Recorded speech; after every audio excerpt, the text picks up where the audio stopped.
Mesdames, Mesdemoiselles, Messieurs, bonsoir. Ça fait un moment que nous préparons ce moment, ce temps de conférence, et c'est vraiment un réel plaisir pour nous, enfin, de pouvoir vous accueillir et de vous voir ici présents. Aujourd'hui débute la première des 7 conférences bibliques que nous vous proposons cette semaine.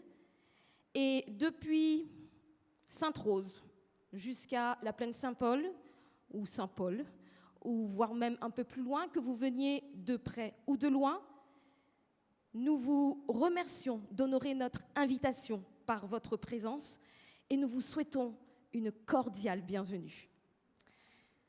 Arnaud Mourouven, c'est lui notre conférencier pour toute cette semaine. Il nous vient de l'île Sœur, l'île Maurice, où il exerce son métier de pasteur au sein de la Fédération des Églises adventistes de l'île Maurice. Il est venu spécialement chez nous cette semaine pour cette occasion et nous le remercions d'avoir bien voulu laisser sa femme, ses 3 enfants, mais aussi les 2 églises dont il a la charge à l'île Maurice pour être avec nous cette semaine.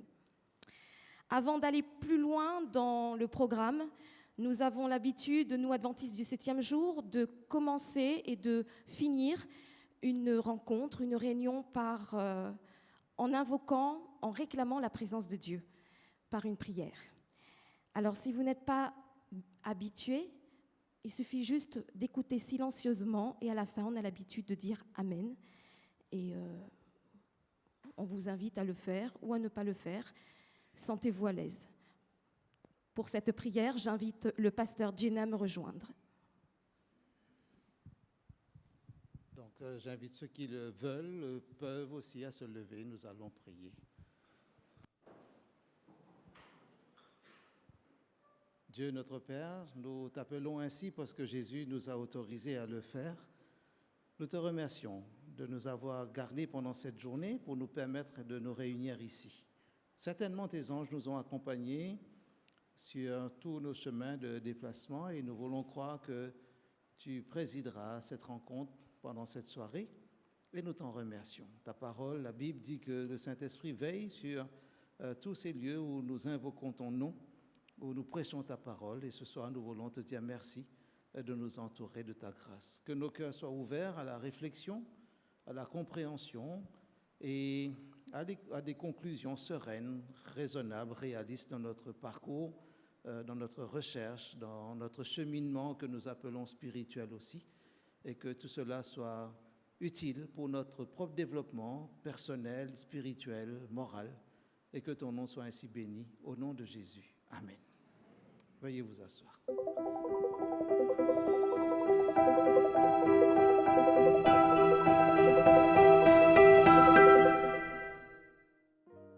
Bonsoir à tous. Comment vous allez ce soir? Bien. Vous avez passé un bon dimanche? Nous sommes heureux de nous retrouver dans la maison de Dieu, n'est-ce pas? C'est le moment que nous attendons tous, de pouvoir, dans un premier temps, louer notre Dieu et aussi écouter sa parole. Je remercie Dieu d'avoir permis que tu sois là ce soir. Toi qui me regardes, toi qui es ici ce soir. Jean 1, verset 12 nous dit, « Mais à tous ceux qui l'ont reçu, à ceux qui croient en son nom, elle a donné le pouvoir de devenir enfants de Dieu. » Le Dieu que nous adorons, c'est un Dieu merveilleux. Donc toi qui es là, tu as du prix à ses yeux. Le Seigneur a quelque chose à te dire ce soir, qu'à travers ces chants, tu vois sa gloire se manifester dans ta vie. Alors chante, chante avec nous et n'oublie pas, tout ce qui pourrait faire obstacle et au contraire, oublie tout ce qui pourrait faire obstacle ce soir et loue ton Dieu. Je vais vous inviter à vous mettre debout et nous allons louer notre Dieu.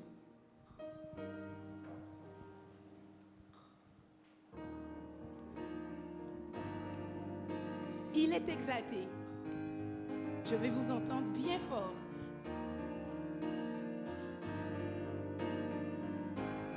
Ensemble.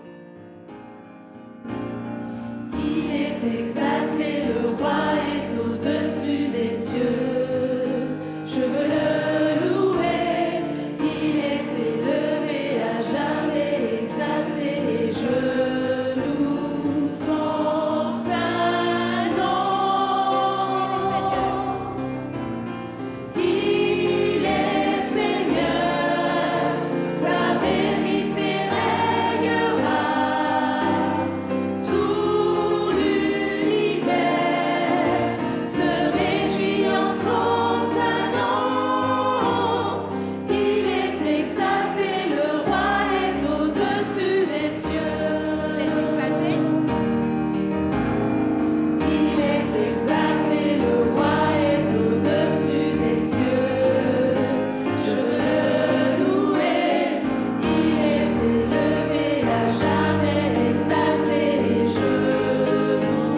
La gloire du Jésus.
majesté.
Bonsoir tout le monde.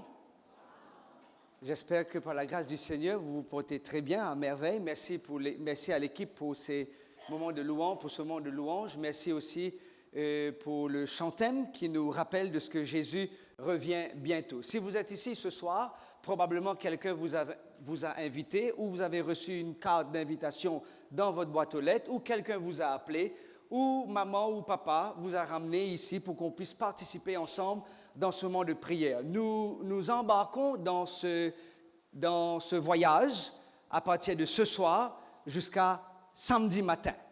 Et j'espère que par la grâce du Seigneur, nous passerons, je suis convaincu, nous passerons des moments agréables et des moments bénis. Espoir 2023. Espoir 23. Quand on regarde un peu autour de nous, on se pose maintenant la question, y a-t-il encore de l'espoir? Est-ce qu'on peut encore attendre des jours meilleurs? Est-ce que Dieu a réellement un plan pour moi? Est-ce que Dieu a un projet? Est-ce qu'il a un avenir à mon égard? Et nous verrons pendant ces quelques soirées quel est le plan de Dieu. Si vous avez encore à la maison ou avec vous ou sur votre portable une copie de la carte d'invitation et vous verrez les thèmes et les titres de chaque soirée. Et ce soir, on parle effectivement de ce que Dieu, il a un plan pour chacun d'entre nous et Dieu a un avenir pour ses enfants. Oui, il a un avenir parce qu'il nous rappelle de ce qu'il est le Dieu créateur. Il est au contrôle de toutes choses. Et ce jour-là, Jésus, il était avec ses disciples. Il partageait les bonnes nouvelles de son Père. Il était sur terre pour enseigner, pour prêcher et aussi bien pour guérir ceux qui avaient le cœur brisé. Jésus, il avait pour objectif d'informer et de prendre soin de ses 12 disciples. Et dans l'évangile selon saint Jean, Jean nous raconte dans son évangile l'histoire de Jésus. Et pendant tout le long de la semaine, nous allons nous attarder sur l'évangile de Jean. Quel est le message que Dieu a pour moi? Quel est le message que Dieu a pour toi, pour nous ce soir, à travers le livre de Jean? Jean, lui, il nous raconte l'histoire du Maître. Il nous raconte l'histoire de son Maître Jésus. Lui qui était le plus jeune de tous les disciples, qui passait un peu plus de temps car il était dans le groupe de ces 4. Il y avait toujours Jean, il y avait toujours Pierre, il y avait toujours Jacques et il y avait toujours André. Et ces 4 disciples, ils étaient régulièrement ensemble parce que ces 4, ils avaient un caractère particulier. Ils aimaient se bagarrer. Et à chaque fois que Jésus se retirait dans un endroit, il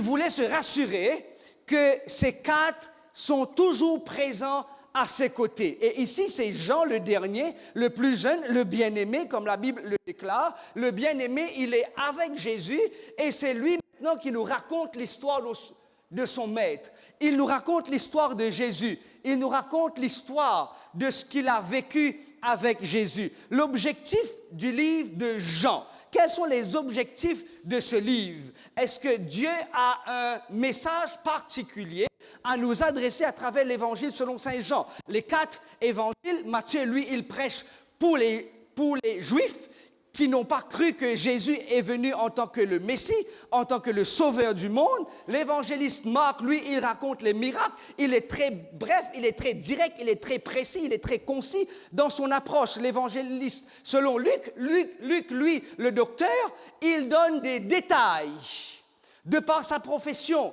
de par son expérience en tant que médecin. Et ici, Jean, lui, il met l'emphase sur les 7 miracles de Jésus. Et les objectifs du livre, c'est une réflexion très spéciale sur le ministère de Jésus. C'est une réflexion sur les enseignements de Jésus. C'est une réflexion sur la dernière révélation de Dieu dans les évangiles. Jean, lui, il nous parle du salut et de la vie qui se trouve en Jésus. Il nous parle de la gloire et de l'exaltation de Jésus. Il nous parle du sacrifice de Jésus sur la croix. Et il nous parle aussi de ce que l'Esprit agit sur les croyants. Et si nous sommes ici ce soir, je suis convaincu que par la grâce du Seigneur, que sa parole, sa parole, qui est la vérité, nous affranchira. J'ai la conviction ce soir que sa parole, qui est le livre sacré, la Bible, la Sainte Bible, peut nous transformer. Nous avons vu, j'ai vu à plusieurs reprises comment la Bible transforme la vie des gens. Le thème de l'évangile de Jean est que Jésus est le Messie promis de l'Ancien Testament et le Fils de Dieu qui est venu pour transformer la vie de tous ceux qui lui permettent d'entrer dans leur vie. En croyant en Jésus, les gens peuvent avoir la vie éternelle. Et j'aime bien le texte de Jean, le chapitre 10, le verset 6. Jésus est venu pour que ses brebis aient la vie en abondance. Pourquoi Jésus est venu sur terre? Jésus est venu sur terre parce que les personnes, les gens, les rayonnés, ceux qui habitent à La Réunion aient la vie en abondance. Et Jean ici, il met l'emphase sur le ministère de Jésus parce que en Jésus, c'est la lumière. La lumière, lui, dans les ténèbres. Parce que Jésus, il est lumière dans l'Évangile selon Saint Jean, le chapitre 1. Au commencement était la parole était Dieu et la parole s'est faite chair et la parole s'est transformée en lumière. Parce que la présence de la lumière dans ma vie transforme ma vie complètement. La présence de Jésus dans ma vie me donne le désir de rester, de cheminer, de marcher dans cette lumière. Malheureusement, trop souvent des fois, on reçoit la lumière, mais on veut rester dans les ténèbres. Alors que Jean, lui, il met l'emphase sur Jésus qui est la lumière. Mais tous ceux qui l'ont reçu, tous ceux qui ont reçu la lumière et ceux qui croient en son nom, elle a donné, merci pour le texte, elle a donné le pouvoir de devenir enfant de Dieu. Dans Jean, le chapitre 1, le verset 12, ceux et celles qui ont reçu la lumière dans leur vie, Dieu donne la capacité, la possibilité de faire quoi? D'être un enfant de Dieu. Je me suis attardé sur ce passage, je peux vous dire, je me suis attardé sur ce passage parce que ce passage est très parlant. Oui, ce passage est très parlant parce que nous avons un Dieu qui transforme nos vies. Parce que tout ce que la Bible nous informe concernant Jésus, c'était des indications très précises. Et Jean, il met l'emphase. Oui, il me donne la possibilité et la capacité d'être appelé et de devenir un enfant de Dieu. Jésus leur répondit, moi, Jean du moins, le cousin de Jésus, Jean-Baptiste. Jean leur répondit, moi, je baptise d'eau, mais au milieu de vous, il y a quelqu'un que vous ne connaissez pas qui vient après moi. Et cette personne qui vient juste après moi, il va faire quoi? Il va donner la possibilité d'avoir une vie transformée. Nous avons vu Jean le Baptiste. Mais lui, il ouvre le chemin pour le Messie. Il ouvre le chemin pour Jésus. Nous avons vu Jean prêcher l'Évangile. Demain soir, nous parlerons d'une vie transformée. Dans Jean le chapitre 3. La rencontre de Nicodème avec Jésus. Si demain soir, par la grâce du Seigneur, vous êtes libre, ou si toutefois vous avez quelque chose de prévu et vous pouvez renvoyer ça pour la semaine prochaine, renvoyez ça pour la semaine prochaine.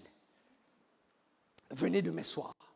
Peut-être que ce soir, c'est dimanche, nous sommes un peu libres, mais demain soir, s'il vous plaît, je suis sûr que la bénédiction va être déversée sur chacun d'entre nous ce soir. Amen.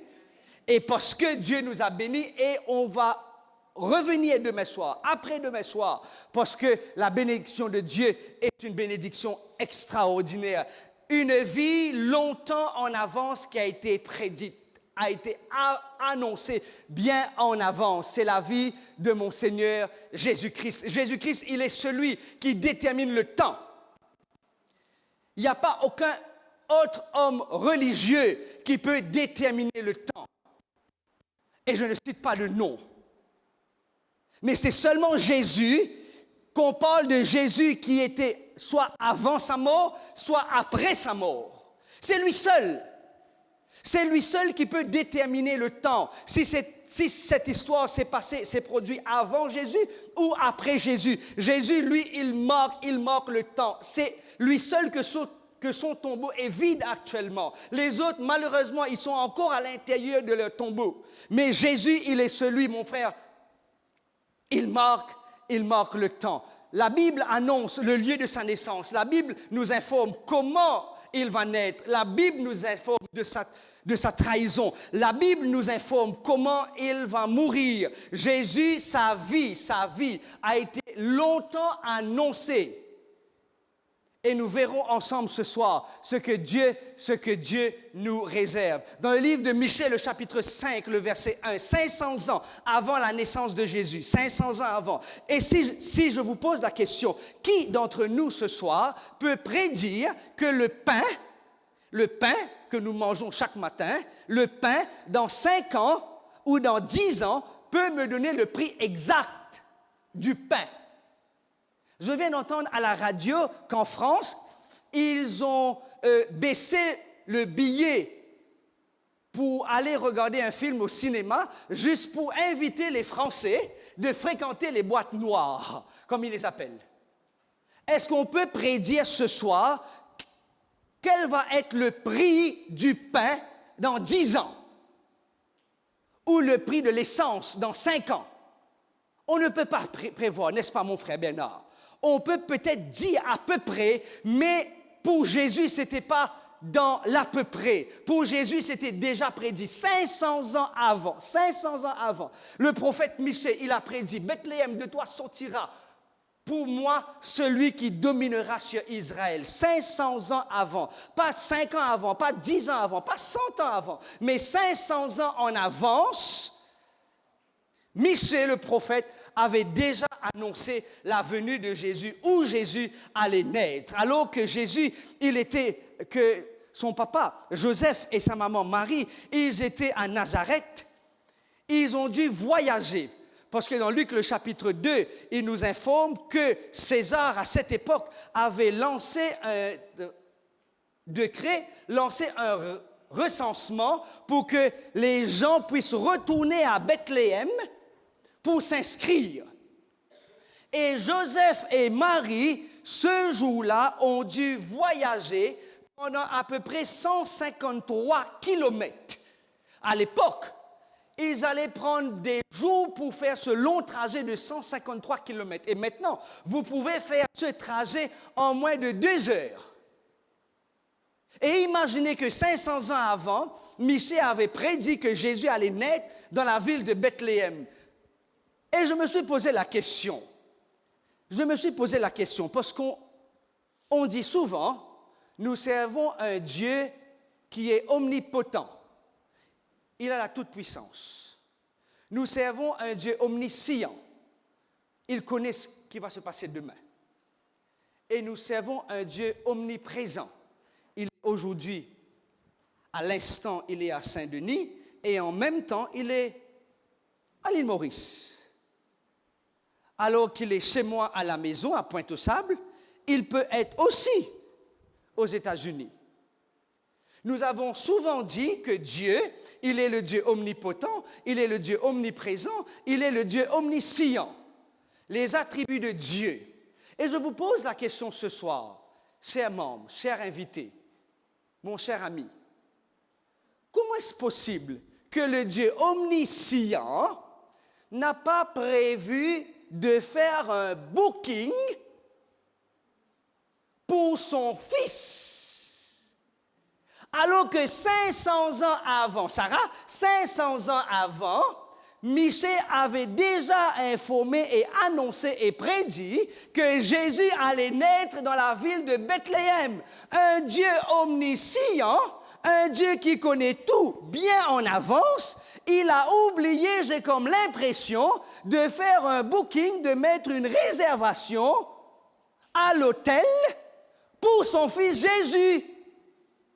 Peut-être qu'il était trop occupé ou trop affairé. Peut-être qu'il était distrait à faire autre chose ou répondre à une prière. Mais ici, j'ai comme l'impression que ce n'est pas l'oubli de la part de Dieu, mais c'est providentiellement guidé par Dieu. Parce que je n'arrive pas à comprendre ce Dieu que mes parents m'ont enseigné. Oh non, tu sais, tu pries, tu adores un Dieu omniscient, omniprésent et omnipotent. Et c'est ce même Dieu qui oublie de faire une réservation pour son fils Jésus. Et en plus de ça, c'est son seul et unique fils. C'est son seul fils. Et il oublie son enfant. Il y a quelque chose réellement qui cloche dans ce passage. Comment est-ce possible que Marie et Joseph ont frappé la porte des hôtels pour passer la nuit et pour permettre à ce que Marie puisse mettre au monde son enfant Jésus?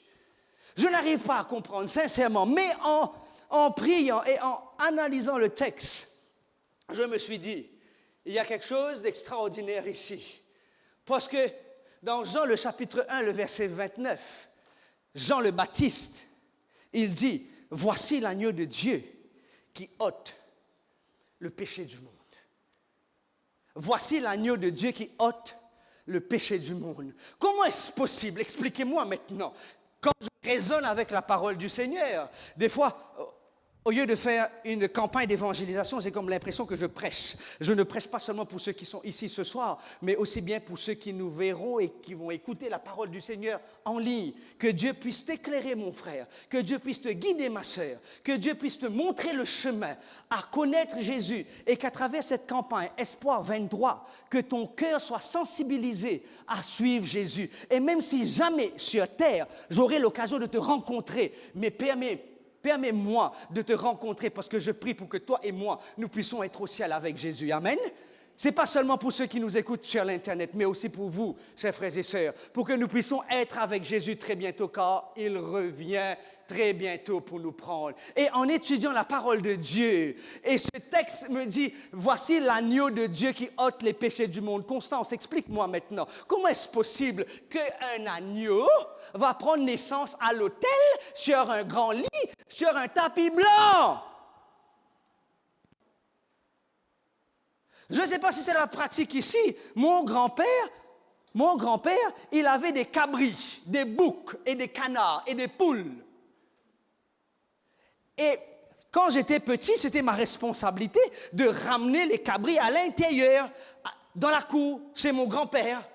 Mais j'ai vu des cabris qui donnent naissance, des chèvres qui donnent naissance. J'ai vu, et jamais mon grand-père a permis à ce que ces chèvres entrent sur le lit pour donner naissance à leurs petits. Nous sommes ensemble, chers amis.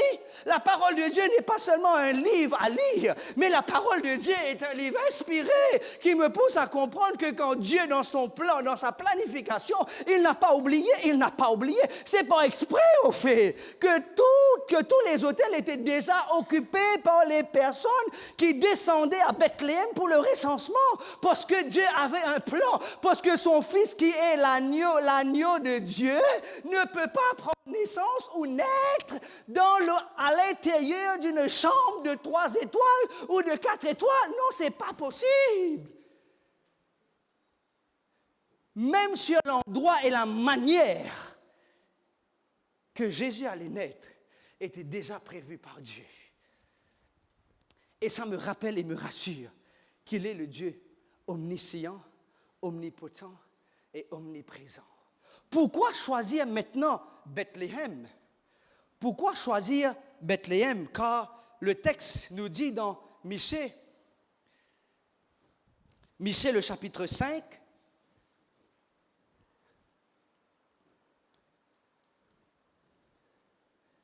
Michée le chapitre 5, à la main, probablement.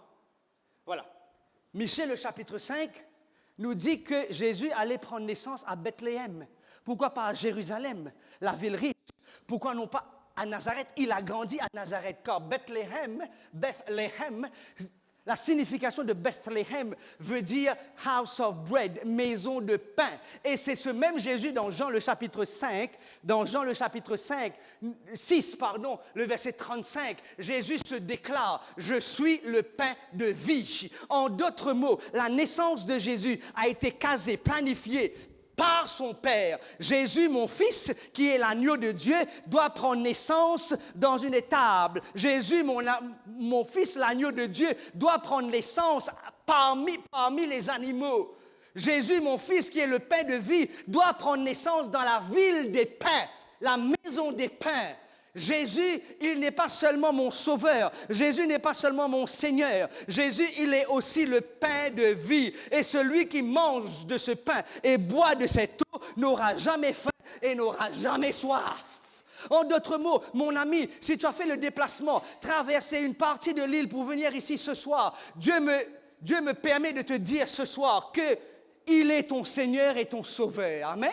Il est ton agneau. Il est celui qui t'aime d'un amour éternel. Ma grand-mère spirituelle m'a toujours dit, elle m'appelait Nono. Nono, c'est le nom qu'elle m'a donné. Nono. Elle me dit, Nono, s'il te plaît, mon enfant, mon fils, n'oublie jamais. Même si les gens ne t'aiment pas, même si les gens te détestent, même si les gens ne veulent plus parler avec toi, même si les gens te disent moche, même si les gens te critiquent, n'oublie jamais une chose. Ma grand-mère, elle est âgée, elle a 76 ans, elle m'a toujours dit, n'oublie pas que Jésus t'aime et que Dieu t'a créé. Et c'est ce Jésus qui est l'agneau de Dieu qui prend naissance dans l'étable. Et c'est ce Jésus qui est le pain de vie qui prend naissance dans la ville des pains. Voici, la jeune fille sera enceinte. Elle enfantera un fils et on lui donnera le nom d'Emmanuel. Nous sommes ensemble jusqu'à présent. Qu'est-ce que nous avons vu? C'est que Jean veut me faire comprendre de ce que Jésus, sa vie a été planifiée, sa vie a été déjà annoncée en avance par le prophète Michée 500 ans avant sa naissance. Et malgré que les réservations n'ont pas été faites à son intention, Dieu avait un plan. Et si Dieu avait un plan pour son Fils bien-aimé, il a aussi un plan pour toi, pour moi, pour nous ce soir. Amen. Il a un plan. Et quel est le plan de Dieu? Quel est le plan de Dieu? Le plan de Dieu, c'est que la Vierge Marie sera enceinte, elle va donner naissance à un fils, et on va appeler le fils comment? Ensemble? Emmanuel. Regardez ensemble avec moi. Le mot Emmanuel sort du mot M et L. Et le IM veut tout simplement dire que Dieu, je me suis dit, Emmanuel, Dieu est avec moi.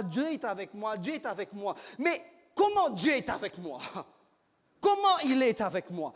Et ici, le texte l'explique très bien. Jésus est avec moi dans la vallée. Jésus, il est envers moi. Il me donne sa bonté. Sa bonté envers moi, elle est grande. Le IM veut dire que Dieu, il est près de moi. Le IM veut dire que Dieu, il est en moi quand j'accepte la lumière dans ma vie. Le IM veut dire que Dieu, il est auprès de moi. Dans les moments les plus sombres de ma vie, dans l'espoir 2023, alors que tout va mal autour de moi, manifestations en France, guerre en Russie, tremblement de terre en Turquie, partout, guerre, tremblement de terre, bruit de guerre, violence, famine, tout ce qui se passe autour de moi, Dieu me rappelle Emmanuel. C'est pas tout simplement un nom qu'on donne à son fils ou Emmanuela qu'on donne à sa fille. Non, Emmanuel, c'est que Dieu, il est avec moi comme il était avec son fils. Nous sommes ensemble.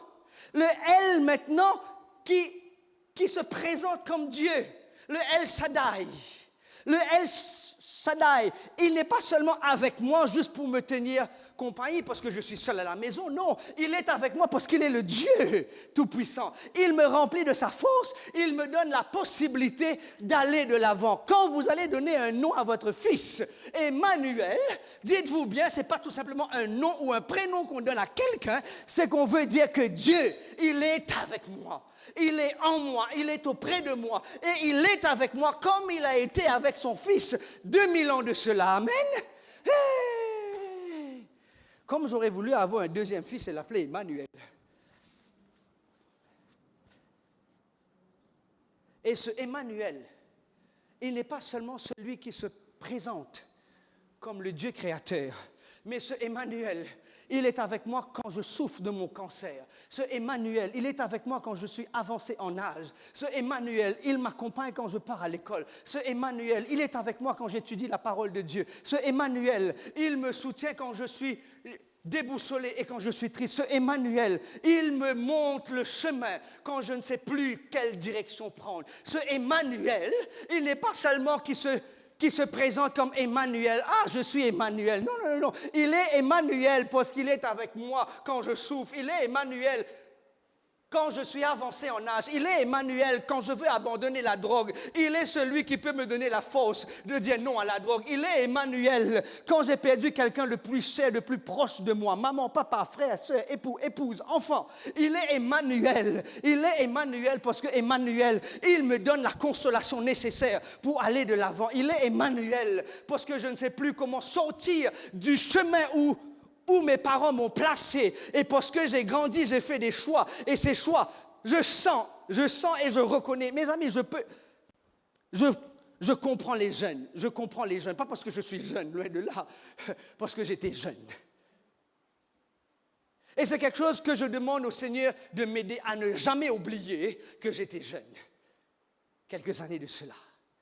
Et je demande au Seigneur, Seigneur, s'il te plaît, aide-moi à ne jamais oublier que j'étais dans le puits du fond de la boue et que toi, Jésus, tu es venu pour me délivrer et pour me tirer du fond de la boue. J'essaye chaque jour de ne jamais oublier que j'étais turbulent en classe. J'essaye chaque jour de ma vie que je me révoltais contre mes parents. J'essaye de ne jamais oublier que Dieu est un Dieu de grâce. J'essaie de ne jamais oublier que j'ai lutté contre le péché et que Dieu me donne toujours la victoire. Parce que Emmanuel, il n'est pas juste le nom ou le prénom. Il est Daphné, celui qui est avec toi. Il est celui qui marche à tes côtés. Et quand tu es fatigué, déboussolé, il te dit, viens mon enfant, je te porte dans mes bras maintenant. Tu ne peux pas marcher, laisse-moi marcher avec toi. Laisse-moi marcher pour toi. Laisse-moi marcher pour toi. Ce Emmanuel, c'est le Dieu de la Bible. Ce Emmanuel, il n'a pas seulement porté un nom juste pour avoir un nom. Mes parents m'ont appelé Arnaud. Vous savez pourquoi ils m'ont appelé Arnaud? Longue histoire. Il n'y a que 14 minutes malheureusement. Longue histoire. Mais permettez-moi de vous donner une partie de cette histoire. Pourquoi on m'appelait Arnaud? Arnaud, j'aime bien vous entendre prononcer mon nom. Arnaud. Avec l'accent, Arnaud. Parce que comment je suis à Maurice, c'est quand les gens me posent la question, comment je t'appelle? Oh non. C'est seulement ici à La Réunion que vous donnez un peu de valeur à mon nom. Ah, je vous présente le pasteur Arnaud. Waouh, ça sonne sexy. Ce nom qui pour moi sonne sexy, vous savez l'origine de ce nom? Peut-être pour vous, ce n'est pas sexy parce que c'est votre habitude de prononcer des noms avec accent et de mettre l'emphase sur les noms et les prénoms. C'est parce que ma maman avait une bonne copine à elle. Je ne nomme pas le nom de cette personne parce que j'ai comme l'impression que cette personne a vécu à La Réunion pendant un certain nombre d'années. Et la copine de ma maman avait un fils. Malheureusement, par rapport aux circonstances de la vie, son fils est décédé. Et le prénom de son fils, c'était Arnaud. Et quand moi je suis né, le dernier de la famille, et parce que la dame était très proche de ma maman, et pour dire à Marie-Claire, s'il te plaît Marie-Claire, j'ai perdu mon fils, donne le prénom de mon fils à ton fils. En d'autres mots, on m'a donné le prénom d'une personne morte. Même si ça sonne très bien quand vous prononcez le nom Arnaud, et j'aime bien dire Arnaud vient de France. On m'a donné le nom Arnaud et finalement je me suis dit, écoute, j'aurais aimé avoir un autre prénom. Mais en grandissant, j'ai réalisé la signification de mon nom. Je veux tout simplement illustrer, Emmanuel, il ne porte pas seulement un prénom. On n'a pas seulement vu la définition de son prénom. On n'a pas vu seulement les mots qui sont attachés ou rattachés avec le mot « elle », Emmanuel, mais Emmanuel, il n'a pas seulement un prénom, Jésus, mais il a vécu par rapport à son prénom. Et quand j'ai grandi, Nathan, j'ai constaté que le nom d'Arnaud signifie aigle.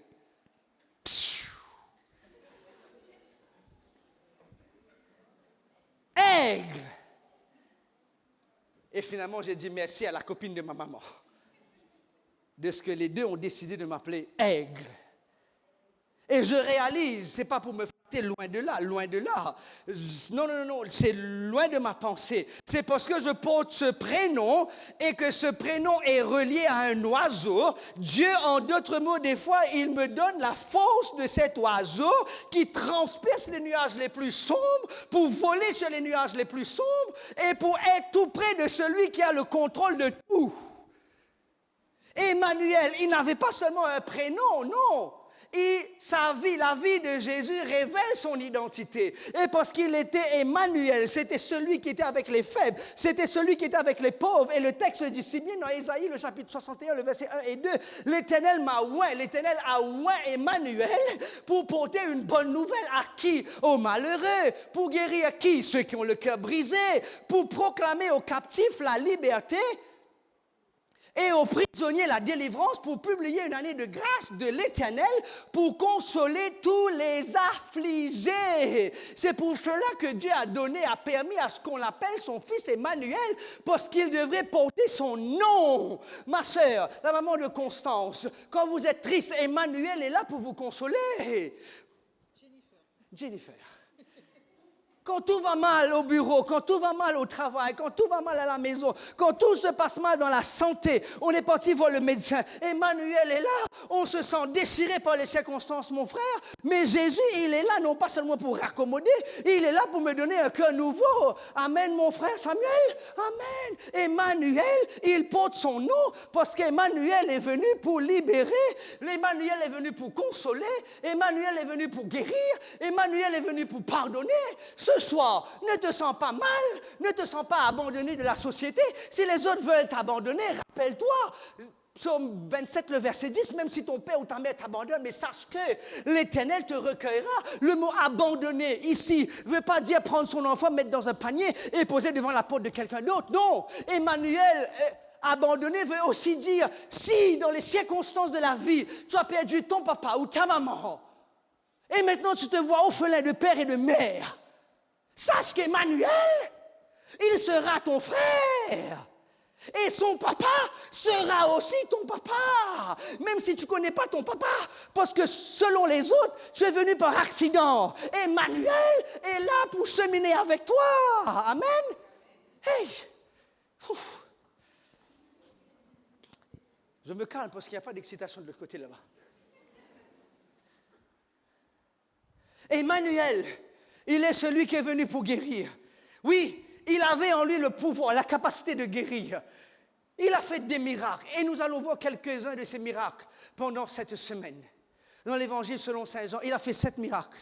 Nous sommes seulement dans le chapitre 1. Emmanuel est venu pour guérir. Emmanuel est venu pour pardonner la femme prostituée. Emmanuel est venu pour te laver et te purifier. Emmanuel est venu pour ressusciter des morts. Emmanuel est venu non pas seulement pour redonner vie à celui qui a perdu vie, mais il est venu pour redonner vie à celui qui est mort spirituellement. Peut-être que vous venez à l'église ou peut-être que vous vivez votre vie et vous vous sentez seul dans la vie. Vous priez et que vous sentez que votre prière ne dépasse même pas le plafond. Vous chantez comme si dirait il n'y a pas d'énergie pour chanter. Vous venez à l'église parce qu'il faut venir à l'église, parce qu'il n'y a pas d'autre chose à faire à la maison. Mais Emmanuel, lui, il peut ressusciter en vous ce désir. Emmanuel, lui, il peut remettre en vous des objectifs. Emmanuel, lui, il peut redonner un sens à votre vie. Il peut le faire, mes amis. Je ne parle pas de ce que j'ai lu dans des livres. Non, je vous raconte ce que j'ai vécu personnellement. J'étais loin de la réalité, je ne pensais jamais, et j'entends toujours ces personnes dire à Marie-Claire, si toutefois un jour ton fils sera en prison, informe-nous, on va donner des pommes et des oranges pour emmener pour Arnaud. Et moi j'étais dans la cuisine entendre ses soeurs, ses frères dire à ma maman qu'ils vont emmener des pommes et des oranges à mon intention. Et ils ne savaient pas que moi j'allais emmener des pommes et des oranges pour eux, parce que je connais Emmanuel. Ou du moins j'ai connu Emmanuel. Emmanuel, il est venu pour ressusciter. Il a ressuscité Lazare. La seule résurrection qu'il a opérée dans l'Évangile selon Saint Jean, le chapitre 11. La seule personne, on parlera de cela pendant la semaine. Emmanuel, il est celui qui peut t'accompagner ce soir. Il peut t'accompagner. Il est le grand. Il est le Tout-Puissant. Et c'est lui seul qui peut changer ta vie.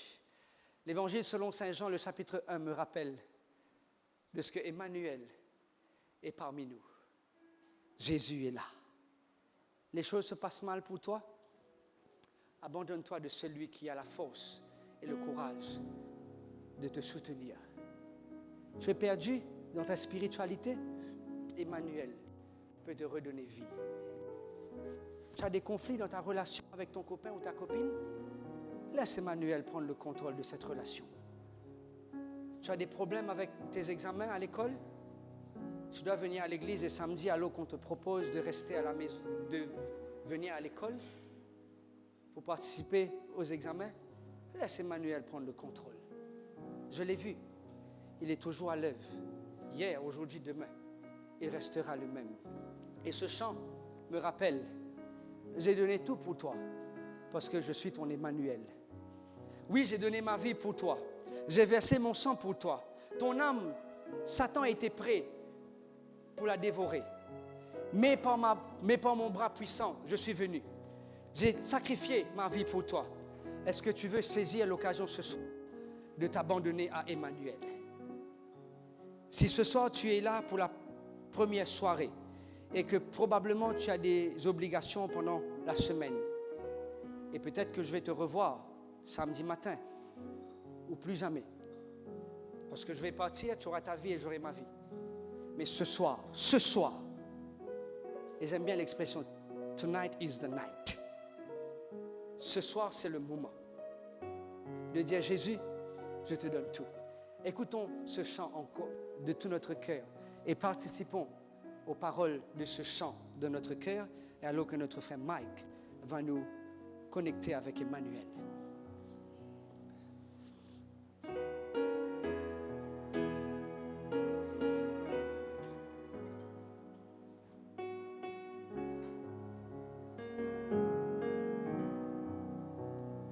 Pour toi, j'ai donné ma vie.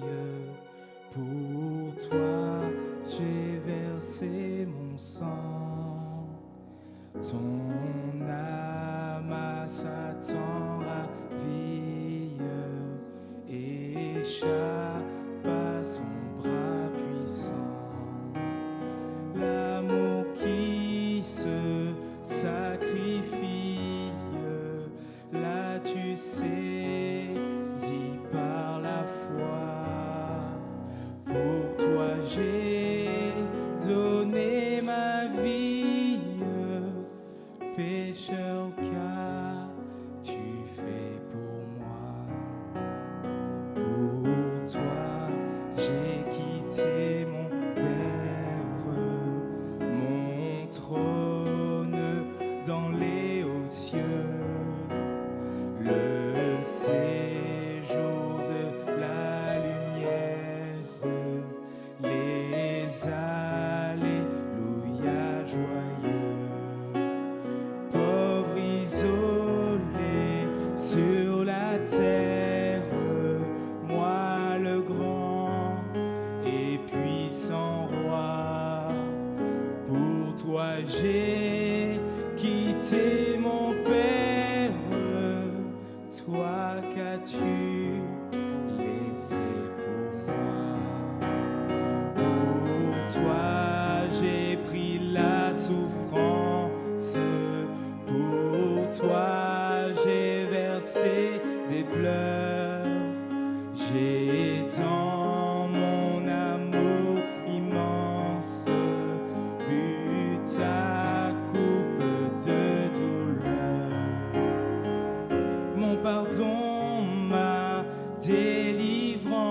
souffrance, mon salut, tout est à toi.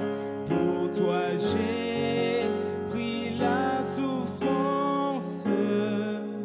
Toi qu'as-tu souffert pour moi?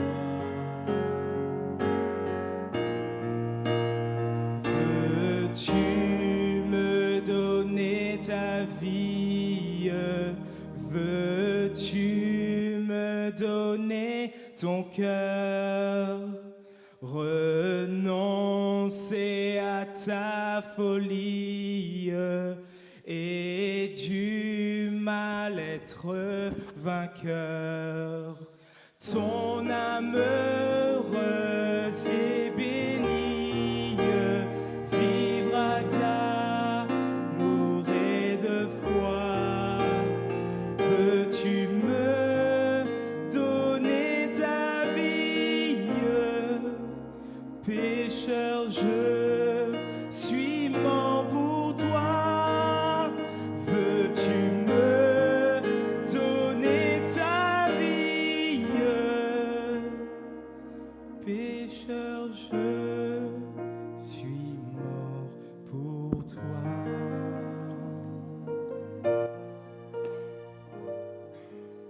Ce soir, y a-t-il quelqu'un parmi nous qui aurait voulu abandonner sa vie entre les mains du Seigneur? Y a-t-il quelqu'un parmi nous ce soir qui aurait voulu dire, Seigneur,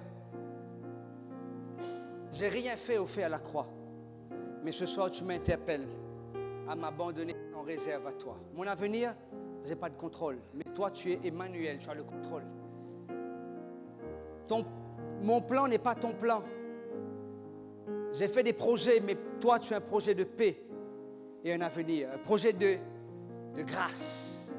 Y a-t-il quelqu'un ce soir qui aurait voulu prendre cette décision de se donner à Jésus? Je vais vous inviter à vous mettre debout. Je pourrais avoir mon écran, s'il vous plaît? Et je vais vous demander de prendre ensemble avec moi la dernière partie de ce chant. Veux-tu me donner ta vie? Veux-tu me donner ton cœur? Renoncer à ta folie et du mal être vainqueur. Ton âme heureuse et bénie vivra d'amour et de foi. Veux-tu me donner ta vie, pécheur? Je suis mort pour toi. Mettons-nous debout et chantons ce cantique de tout notre cœur.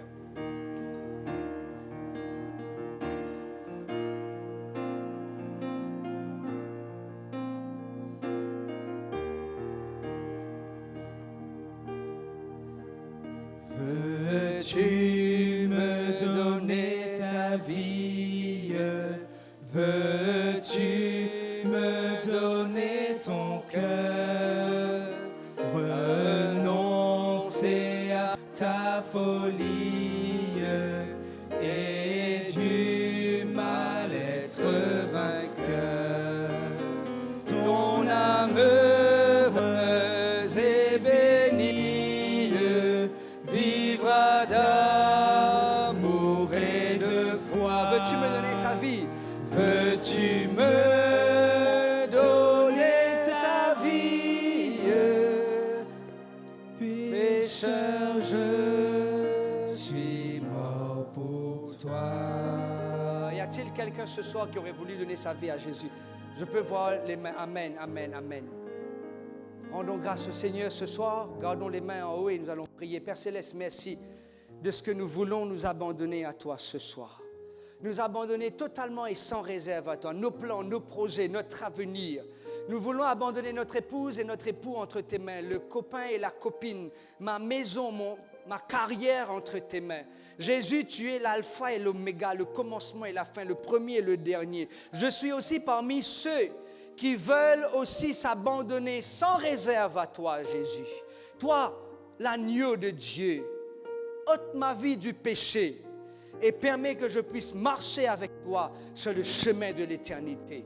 Seigneur, tu vois ces mains, puisses-tu les donner et les accorder force et courage, paix d'esprit, tranquillité d'esprit, et que nous puissions marcher avec toi jusqu'au bout, sachant qu'Emmanuel sera toujours auprès de nous, même dans l'adversité. Espoir 23, oui, avec Emmanuel. Écoute notre prière, exauce-la. Au nom d'Emmanuel, nous te prions. Amen, amen, amen. Vous avez encore un moment? Ça vous tente? Prenons le chantème ensemble. Chantons le chantème de tout notre cœur. Nous avons encore quelques minutes. Le chantème. Restez debout et chantons. Elsa, de tout notre cœur, chantons ce chantème à la gloire de Dieu. Et puis notre sœur Claudine va nous dire au revoir et je vais vous rencontrer à la porte pour vous saluer.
S'asseoir.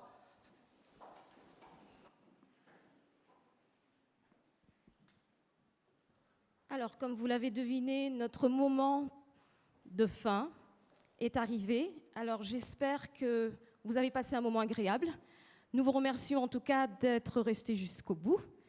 Et je vous donne rendez-vous dès demain pour notre conférence qui va continuer. Demain, le titre sera « Une vie transformée ». J'ai vu des enfants dans la salle, alors je vais me permettre de dire qu'il y a un programme pour les enfants. Si vous avez des enfants d'ailleurs et qui sont restés à la maison, sachez que vous pouvez les emmener. Il y a un programme pour les enfants de 4 ans à 11 ans à l'étage.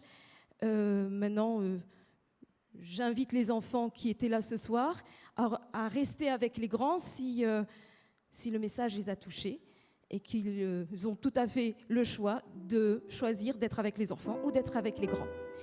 Voilà, je vous donne rendez-vous demain, même heure, même lieu. Bonne rentrée à vous.